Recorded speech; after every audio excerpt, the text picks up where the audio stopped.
on évoque cet éco-score pour nos vêtements avec nos invités que je vais vous présenter. Yoann Petiot qui est avec nous. Bonjour et bienvenue. Bonjour. Directeur général de l'Alliance du commerce. À vos côtés, Christophe Gérardier. Bienvenue également à vous, expert environnemental et président de Klimpact. Adeline Dargent est sur ce plateau. Bonjour. Bonjour. Responsable RSE pour la Fédération du prêt-à-porter féminin. Et Pascal Dagras aussi présent avec nous. Bienvenue.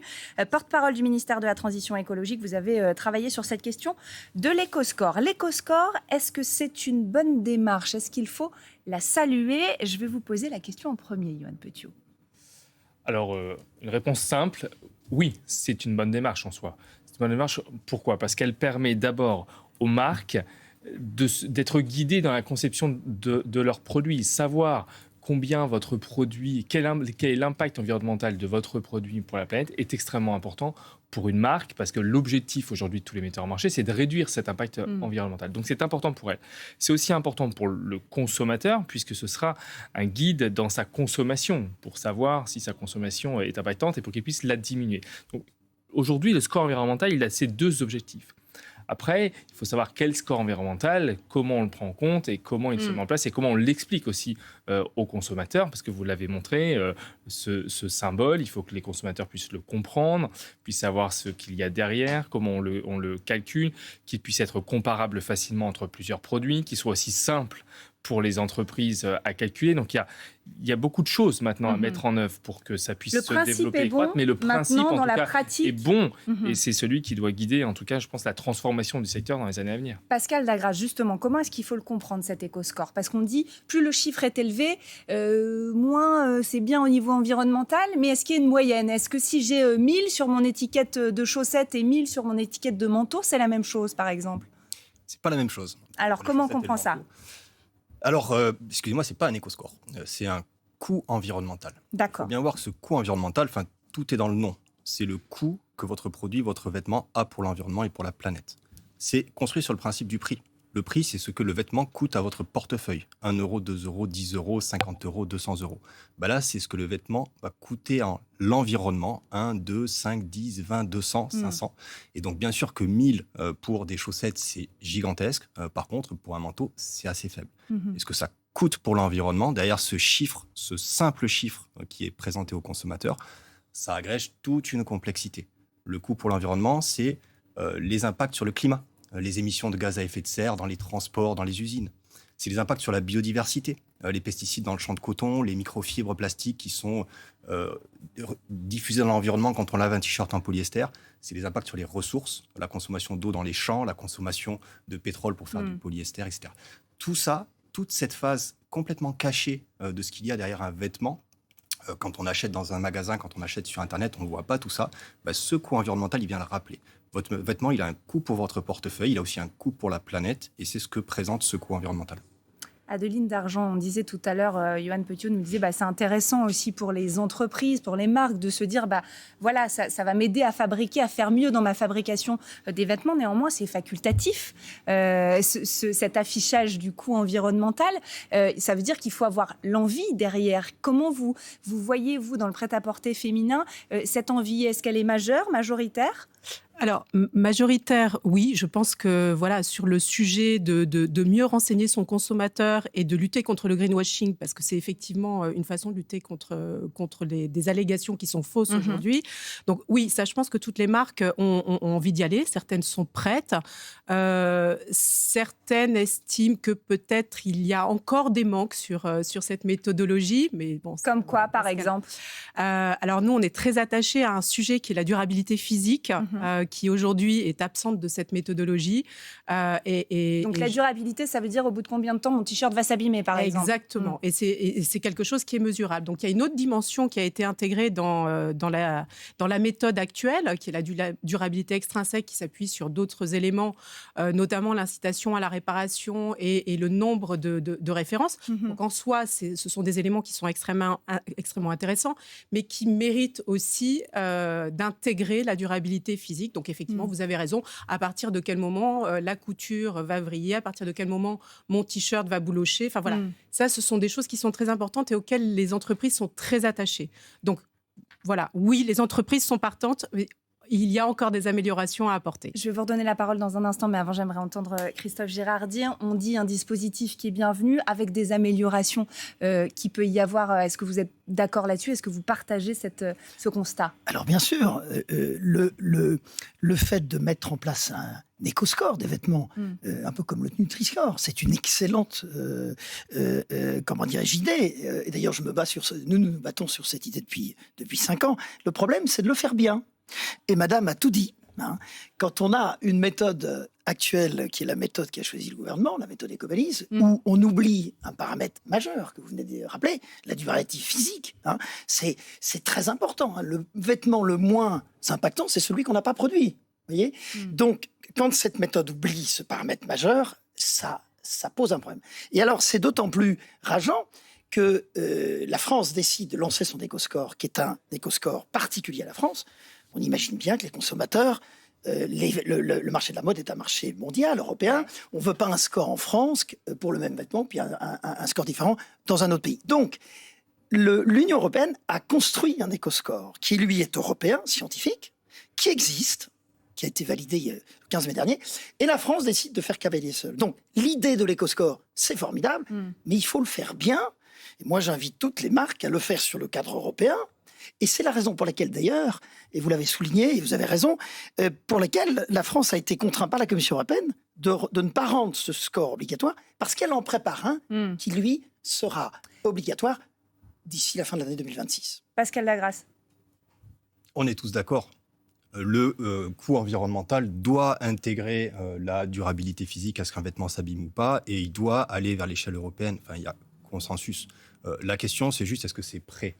Ce coût environnemental, ça fait très longtemps qu'il en est question. C'est la première des demandes de la Convention citoyenne pour le climat.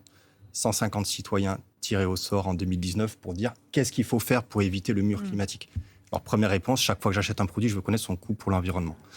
Aujourd'hui, a été pris dans la méthode construite avec l'ADEME, portée par le gouvernement français, tous les éléments qui étaient opérationnels.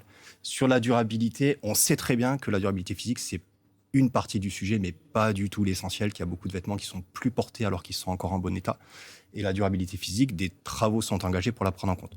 Aujourd'hui, juste en une phrase, c'est pas prêt sur la durabilité physique et l'éco-score européen n'est pas prêt non plus, mais on va s'attacher à y contribuer. On comprend la volonté du gouvernement français. Néanmoins, par rapport à ce que disait Christophe Girardi, est-ce que finalement, le fait de faire d'abord notre fonctionnement ici en France pour dire, bah oui, il est bien, mais il est encore évolutif, ça ne va pas confondre le consommateur in fine? Et les marques même. Et les marques aussi, absolument. C'est à la fois un guide pour les marques et les consommateurs. Donc il faut faire attention à ne pas se tromper de guide, à ne pas dire aux marques allez dans ce sens-là, parce qu'en effet, vous allez diminuer l'impact de votre produit et demain, avec une autre méthode, une méthode européenne, mais parce que les autres pays européens... C'est ce que vous craignez aujourd'hui ? Oui, bien sûr, même si les marques ont très envie. Encore une fois, je pense qu'il faut quand même dire que certains metteurs en marché travaillent à ce sujet depuis plusieurs années, même avant les expérimentations de la loi AGEC. Pour certains, ça fait plus de 10 ans qu'elles étudient ce sujet-là. Pour certaines entreprises, ça correspond à une personne à plein temps qui traite ce sujet-là. Donc c'est déjà un engagement financier des metteurs en marché pour aller vers cet outil-là. Mais en effet, on a besoin très rapidement d'aller à l'échelle européenne, parce que nos entreprises françaises, elles sont aussi présentes dans les pays européens et elles ne peuvent pas donner une autre information ou une information qui ne serait pas la même à un consommateur belge, à un consommateur italien, à un consommateur espagnol. Donc il faut qu'on ait une même méthode qui les guide tous vers la réduction de l'impact environnemental de leurs produits et qui informe de la même manière le consommateur européen. Et là, je suis d'accord, il nous faut aussi une méthode qui soit complète. On l'a dit plein de fois, on a eu maintes fois l'occasion d'échanger avec le ministère. Il faut une méthode qui marche sur ces deux jambes, la durabilité extrinsèque et la durabilité physique. Aujourd'hui, ce n'est pas encore le cas, donc il faut qu'on y travaille le plus rapidement possible. Mais est-ce que vous pensez que c'est allé trop vite ? C'est ça la question de fond. Est-ce qu'on a trop tôt mis cette étiquette de coût environnemental sur les vêtements, à savoir à partir d'aujourd'hui ? En tout cas, c'est ce qu'a dit la Commission européenne, puisqu'elle a dit à la France, votre système... Et votre avis à vous, qui représentez les marques notamment ? Oui. Pardon. Le cadre réglementaire a été notifié à la Commission européenne, qui l'a validé. Elle aurait pu s'y opposer, elle ne l'a pas fait. Ensuite, vraiment, ne faisons pas l'opposition France-Europe. Ça a été notifié à la Commission européenne, qui a validé. Moi, j'ai participé aux travaux européens que je salue, sur lesquels on s'est appuyé au maximum, mais il y a encore des travaux pour aller plus loin.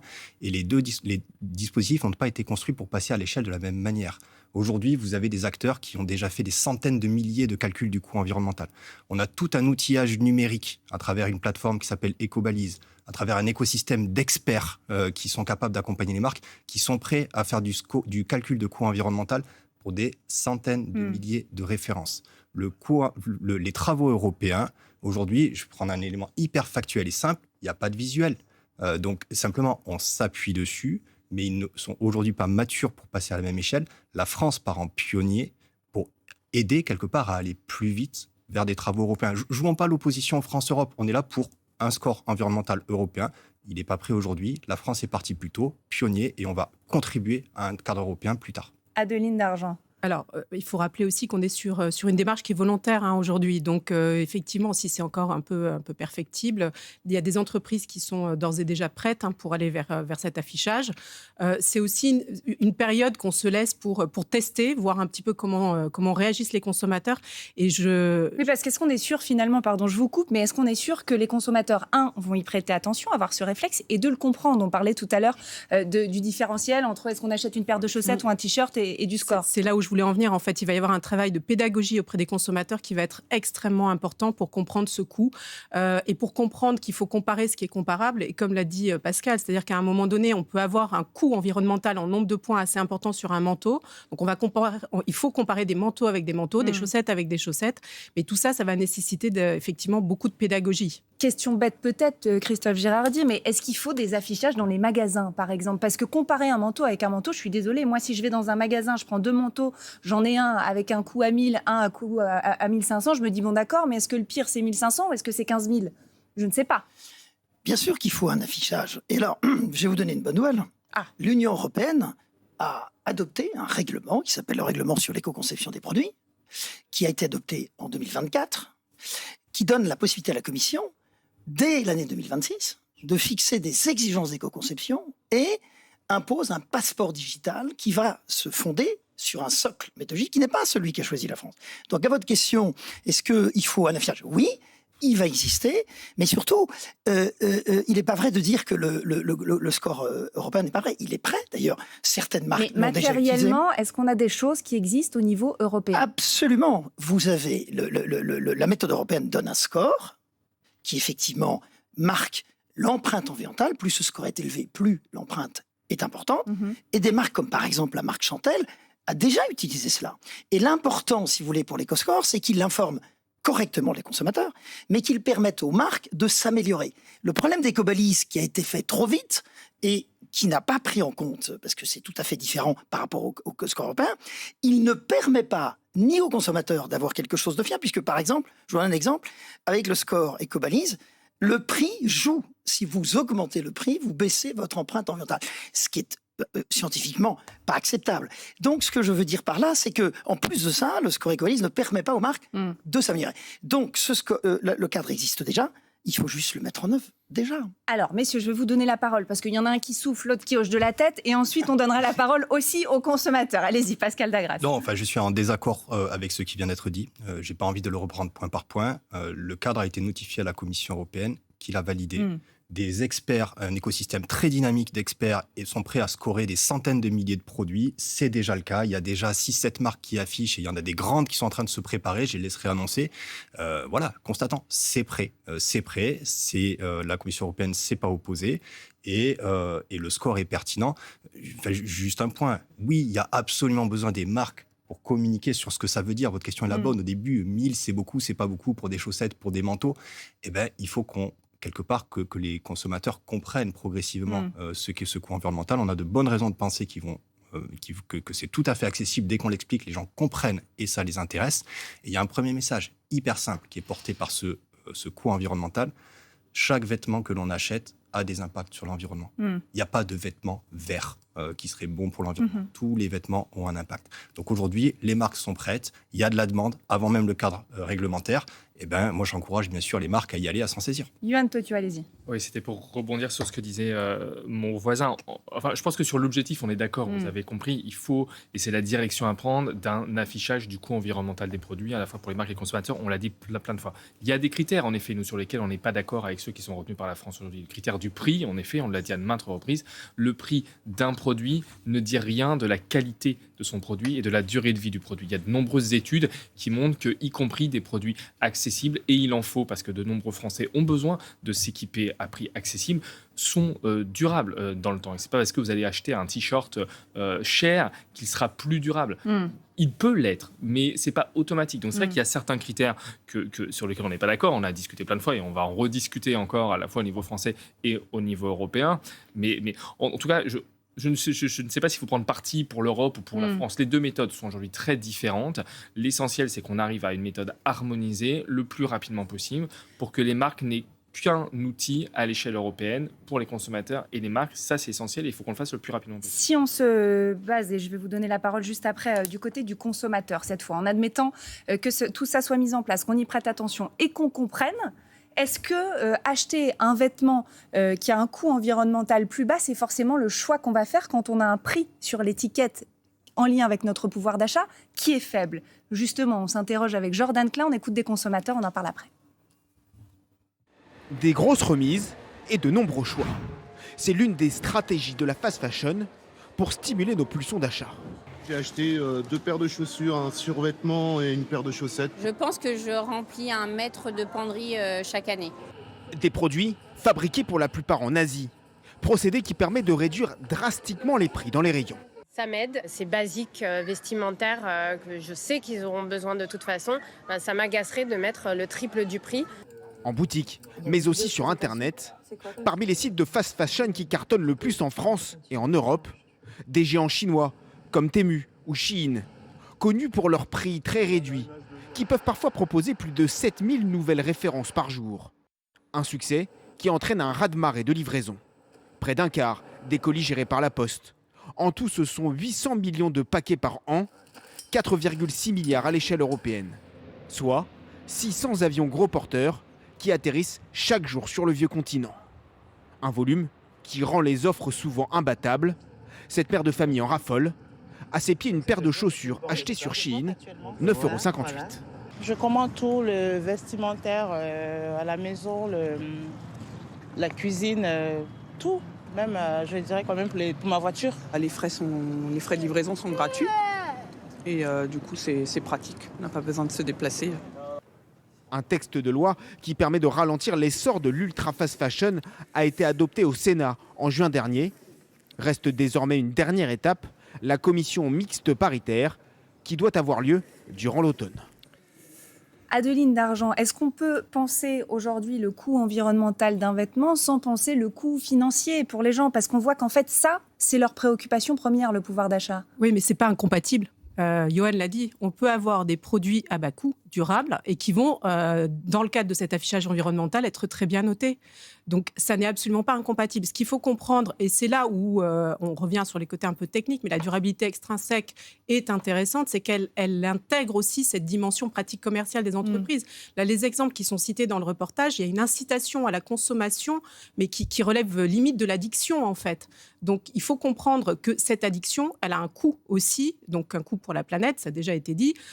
Voilà, donc je ne suis pas certaine que ce soit ces entreprises-là qui se saisissent rapidement de l'affichage, elles n'ont peut-être pas très intérêt, mais il faut quand même comprendre que voilà, consommer tous ces articles effectivement pas chers engage sa responsabilité d'une certaine façon. Alors, on n'est pas là pour culpabiliser qui que ce soit, et les contraintes économiques, elles sont tout à fait... voilà, c'est complètement à intégrer. Mais encore une fois, je pense qu'il faut décorréler le côté coût environnemental et le côté prix. Christophe Girardi, sur cette question. Écoutez, oui, moi je suis d'accord. Le prix est un facteur. Ce qui est sûr, c'est que l'éco-score est très important. Si on reprend l'exemple du Nutri-Score que les Français connaissent bien, il a eu un impact très important sur le marché. Et c'est pour ça que je dis qu'il faut le faire bien. Parce que dès lors que vous faites un éco-score qui est fondé sur des critères qui sont ou arbitraires ou pas scientifiques... Là, ça peut changer les comportements de consommation. Oui, des marques. Alors que l'objectif, c'est d'informer le consommateur pour qu'il change ses comportements, mais aussi de permettre aux marques de s'améliorer. Et tout le monde peut s'améliorer. Et donc, ce que je veux dire, c'est que cet éco-score, il ne doit pas être simplement volontaire, il doit être obligatoire, et ça tombe bien, et c'est pour ça que le gouvernement a dû attendre un peu. C'est ce que prépare l'Europe en 2026. Et ce cadre existe déjà et les marques peuvent déjà s'en saisir. C'est ce que nous essayons de faire pour les aider à se préparer dès aujourd'hui. Pascal Dagras, sur cette question à la fois de l'obligation, mais qui rejoint aussi la question de l'incitation pour les consommateurs à finalement, acheter des choses qui pourraient correspondre à leur pouvoir d'achat finalement, mais qui sont aussi positifs pour l'environnement, en tout cas moins négatifs. Et le consommateur, il est souverain dans ses choix. Il arbitre en fonction de son budget, en fonction de peut-être le pays dans lequel ça a été produit, c'est important pour lui aussi. Il est souverain. Mais pour exercer un choix, encore faut-il qu'il ait une information. J'ai envie de dire vraiment très simplement, le mieux est l'ennemi du bien. Oui, on peut toujours faire mieux. Mais là, on a un dispositif qui est la première demande de la Convention citoyenne pour le climat, qui est opérationnel, avec tout l'outillage numérique, l'écosystème d'experts qui sont prêts à le déployer, mais massivement. Il y a des très grandes enseignes qui ont déjà annoncé qu'elles allaient le faire massivement. Il faut y aller, et ça va s'améliorer à l'avenir. C'est normal, c'est le propre de toute modélisation. Yoann Petiot, 20 secondes. Pareil sur le pouvoir d'achat. Ne culpabilisons pas les consommateurs si on veut que le dispositif marche. Chacun fait en fonction de son pouvoir d'achat et les consommateurs ont accès en France à des magasins, à des enseignes physiques près de chez eux qui ont des produits accessibles et qui peuvent avoir un impact environnemental réduit. Et donc, oui, il y a des produits accessibles qui sont travaillés pour être plus responsables. Par contre, comme l'a dit Adeline, en effet, on fait face aujourd'hui à des acteurs de la mode ultra express qui ont été condamnés pour greenwashing, pour faux rabais. Donc voilà, ne mélangeons pas tout, mais surtout ne culpabilisons pas le consommateur pour en faire un allié justement de cette transformation. Informons-le. Et après, il fait en fonction de son pouvoir d'achat, bien sûr. Et sur chaque segment de produits, sur chaque gamme de produits, de l'entrée de gamme jusqu'au premium, il y aura quelque chose qui répondra à leurs besoins. Et on terminera là-dessus pour aujourd'hui. Merci d'avoir été avec nous pour parler de ce coût environnemental des vêtements, donc qui est mis en place à partir d'aujourd'hui pour les marques qui le souhaitent.